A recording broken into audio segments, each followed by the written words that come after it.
सरोकार।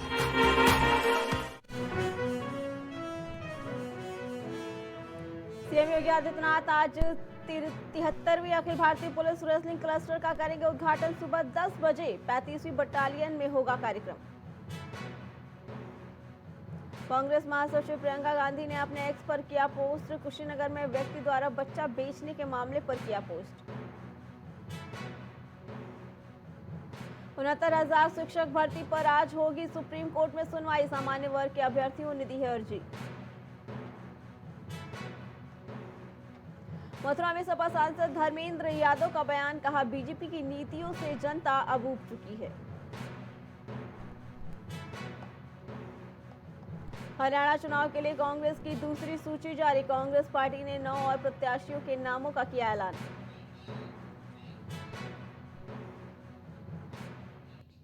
नमस्कार, मैं हूं अर्चना, आप देख रहे हैं प्राइम टीवी। वक्त हो गया है हर शहर प्राइम रिपोर्टर का। प्रदर्शन के बाद भारतीय जनता पार्टी को करारा झटका लगा है। समाजवादी पार्टी प्रदेश में बीजेपी के लिए एक बड़ा खतरा बनकर उभरी है। ऐसे में बीजेपी अलर्ट हो गई है, तो वहीं सपा ने बिना किसी शोर शराबे के अभी से 2027 की तैयारियां शुरू कर दी। इसी के चलते सपा अध्यक्ष अखिलेश यादव ने एक बैठक बुलाई, जिसमें सपा अध्यक्ष बरेली कानपुर के नेताओं के साथ बैठक करेंगे। बता दें कि आज अखिलेश यादव ने 2027 के चुनाव के मद्देनजर रखते हुए आज अपने नेताओं के साथ बैठक करेंगे और ये बैठक उन्होंने कानपुर के नेताओं के साथ की है। बता दें साथ ही इसमें आपके सपा अध्यक्ष भी आएंगे बरेली के। 2027 के चुनाव पर टिकी है सबकी निगाहें, जहां भाजपा पूरी तरीके से तैयारियों में जुटी है और पूरे जोरों शोर के साथ सभी को बता रही है।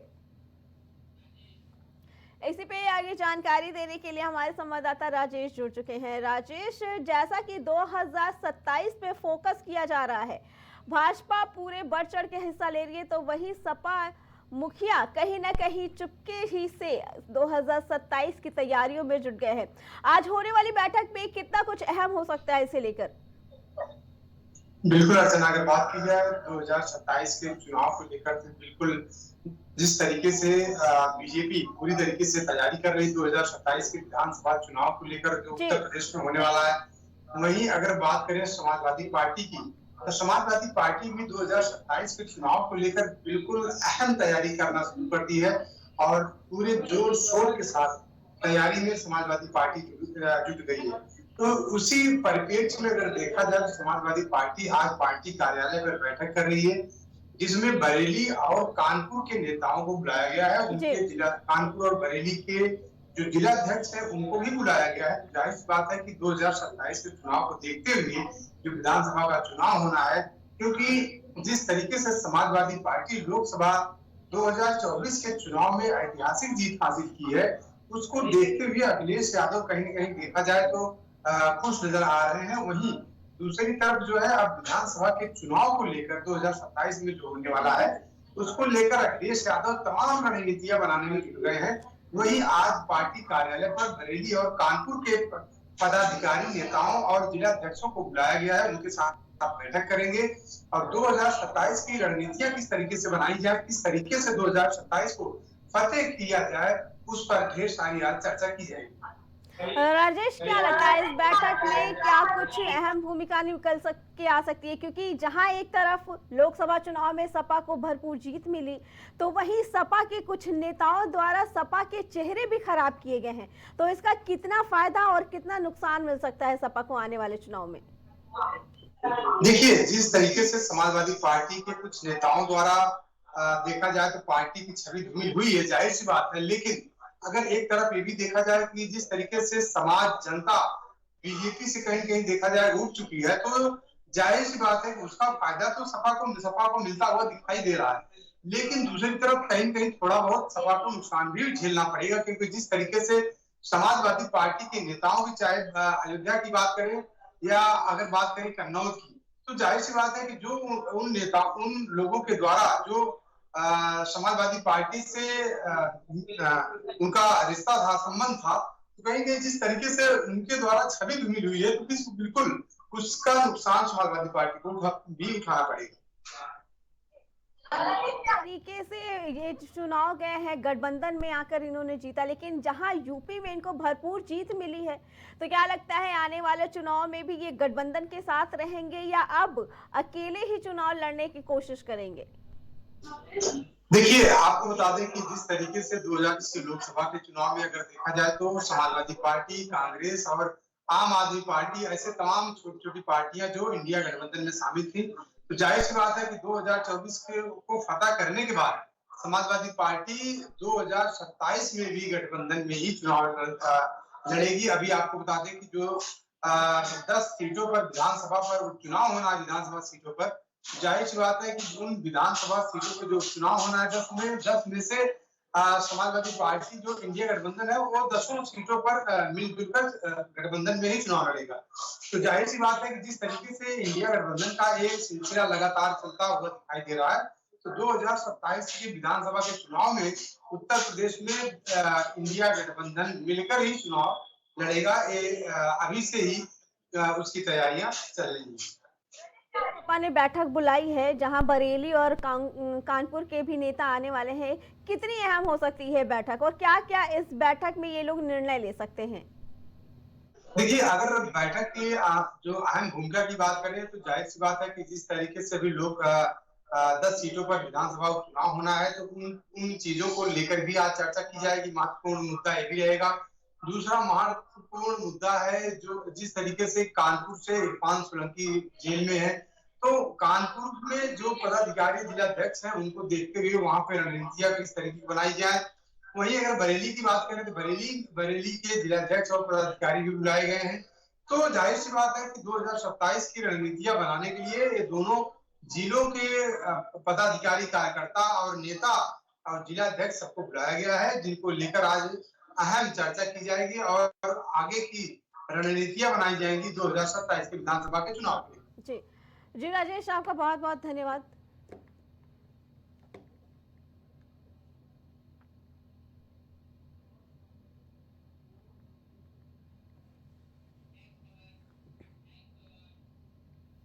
वहीं भेड़ियों को पकड़ने के लिए वन विभाग ने जाल लगवाए, पिंजरे लगवाए और तमाम कोशिशें की, लेकिन 2 आदमखोर भेड़िए अब तक पकड़ में नहीं आ सके। उत्तर प्रदेश के बहराइच जिले के भेड़िया प्रभावित गांव में अब भी दहशत कायम है। पुलिस और वन विभाग की टीमें दिन रात गश्त कर रही है। इसके साथ ही लोगों को जागरूक करने की कोशिश में भी लगी है ताकि भेड़ियों के पंजों की पहचान से उन तक पहुंचना आसान हो सके। बताया जा रहा है कि यूपी के बहराइच में लोगों के दिलों में दहशत का अंत नहीं हो रहा है। वन विभाग की ओर से लगातार चलाए जा रहे ऑपरेशन के बाद भी 2 आदमखोर भेड़ियों का सुराग नहीं मिल पा रहा है। 7 जिलों से आई वन विभाग की टीम चप्पे चप्पे की तलाश कर रही है। लगभग 55 दिनों से जारी भेड़ियों के आतंक को पूरी तरह से खत्म करने की कोशिश में लगी है। भेड़ियों को पकड़ने के लिए कड़ी निगरानी की जा रही है, बावजूद इसके अब तक इन्हें कामयाबी नहीं मिल सकी। इसी पे आगे जानकारी देने के लिए बहराइच से हमारे संवाददाता फहीम जुड़ चुके हैं। फहीम, लगातार 55 दिनों से ये जो भेड़ियों का आतंक है ये बहराइच में जमा हुआ है। क्या परेशानियां आ रही हैं कि अभी तक वन विभाग के लोग 2 आदमखोर भेड़ियों को नहीं पकड़ पा रहे हैं, जबकि दावा किया जा रहा है कि सारे उचित इंतजाम किए गए हैं? जी बिल्कुल, आपको बताना चाहूंगा कि महासी क्षेत्र में भेड़ियों पर काबू पाने के लिए वन विभाग के आला अफसर तराई के कछार में कायम कर रहे हैं। 18 शूटरों की टीम गन्ने की खेत की खाद छान रही है, फिर भी भेड़िया का जो आतंक है थमने का नाम नहीं ले रहा है और तमाम कोशिशों के बावजूद भी 10 लोगों को मौत को घाट उतारने वाला, 50 से ज्यादा लोगों को घायल करने वाला, 1 लाख से ज्यादा लोग आबादी में दहशत में जी रहे हैं। जी आपको बताना चाहूंगा कि जो क्षेत्र है ये काफी तराई क्षेत्र है। यहाँ पर लाखों लोग जो रह रहे हैं, यहाँ पर काफी दहशत में जी रहे हैं और लगभग 50 से ज्यादा दिन हो गया जो भेड़ियों को पकड़ने में टीम लगी हुई है, लगातार कामिंग कर रही है, लेकिन वो भेड़ियों पर उसको पकड़ने में नाकाम साबित हो रही है। लगभग 165 लोग उस जो टीम है 30 से ज्यादा टीम है, जो 165 लोग लगे हुए हैं, वो भी इसमें कामयाबी नहीं मिल पा रहे हैं। और लगातार वो भेड़िया के झुंडों में दिखाई दे रहा है। लोगों को लगातार गांव की तरफ जो अपने 11वें शिकार के लिए वो लगभग बढ़ रहा है। जी फहीम, आखिर दिक्कत क्या आ रही है जब कैमरे में उनकी हरकतें नजर आ रही है? जगह जगह बताया जा रहा है कि पिंजरे लगाए गए हैं, शूट करने वालों की भी संख्या बढ़ा दी गई है, और अब तो ये भी बोल दिया गया है कि चाहे जिंदा पकड़िए या मुर्दा पकड़िए। फिर भी कहाँ पे कोशिश नाकाम हो रही है? क्योंकि कल एक तस्वीर आई जहां ये देखा गया कि बहराइच के लोग अब पूजा पाठ करने पे विश्वास रख रहे हैं, प्रशासन के भरोसे नहीं है। अब तो क्या परेशानी आ रही है उन लोग को अब 2 भेड़ियों को पकड़ने में? जी बिल्कुल, आपको बताना चाहूंगा कि जो भेड़िया लगातार क्षेत्र में मचला रहा है, वो अपने 11वें शिकार के लिए, लेकिन वो भेड़िए की जो पकड़ने वाली टीम है वो नाकाम साबित हो रही है। लगातार लोग उसको नजर में रखे ड्रोन कैमरे चलाए जा रहे हैं, लेकिन उसमें सर्च तो होता है, लेकिन वो जैसे ही लोग वहां पर पहुंचते हैं वहां से फरार हो जाता है।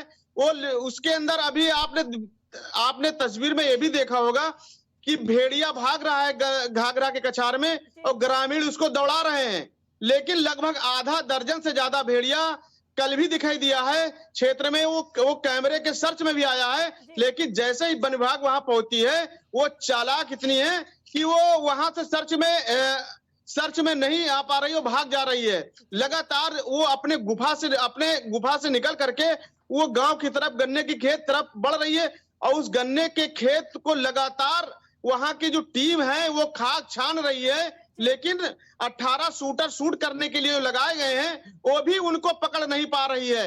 लगातार आपने कहा कि गांव वालों ने देखा है और उनका कहना है कि अभी आधा दर्जन तक भेड़िए हैं, लेकिन प्रशासन का तो यही मानना है कि सिर्फ 2 आदमखोर भेड़िए ही हैं जो इतना आतंक मचा रहे बहराइच में। जी बिल्कुल, आपको बताना चाहूंगा, जो महासी का क्षेत्र है वहां पर काफी, वो जो कछार का इलाका है वहां पर भेड़िया जो दर्जनों से ज्यादा देखा गया है, लेकिन अब तो शहर के किनारे भी वो भेड़िया दिखाई दे रहे हैं। लगातार आज अभी 2 दिन पहले भी बहराइच से 10 किलोमीटर दूरी पर एक गांव में घुस करके एक बच्चे के ऊपर हमला किया है, उसको घायल कर दिया, उसको अस्पताल ले जाकर उसको भर्ती कराया गया है, जहां पर उसका इलाज चल रहा है। लेकिन जब वन विभाग के लोगों ने बताया कि ये जो भेड़िया है, डीएफओ ने बताया कि ये भेड़िया का नहीं कुत्ते का ठेक है, और लगातार उसी क्षेत्र में भी लगभग 5 से 6 भेड़िया भी देखे गए हैं, और लगातार भेड़ियों की तादाद वो लोग गन्ने की खेत से निकल करके बढ़ती जा रही है, और लगातार भेड़िए के ऊपर की सर्च ऑपरेशन चल रहा है, लेकिन वन विभाग को कोई कामयाबी नहीं मिल पा रही है। इससे लगता है कि हो सकता है कि ढीली रवैया हो, और जबकि बहराइच जनपद की जो डीएम है उन्होंने स्कूलों में आश्रय स्थल बना दिया है, लोगों के लिए लिस्टेड लैंड की व्यवस्था करा दिया है, जबकि 50 से ज्यादा गांव इस भेड़िए से प्रभावित क्षेत्र है। अब तो बहराइच जनपद के जो 3-4 थाने और हैं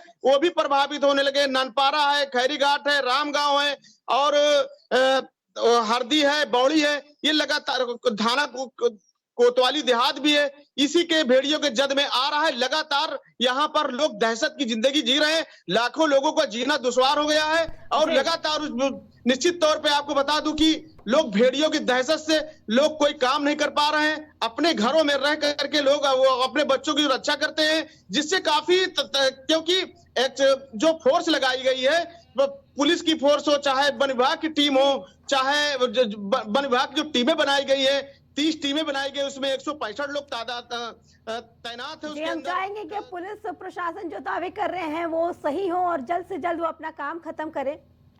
फिलहाल फहीम, आपका बहुत बहुत धन्यवाद। खबर पे नजर बनाए रखिएगा, हम फिर आएंगे आपके पास।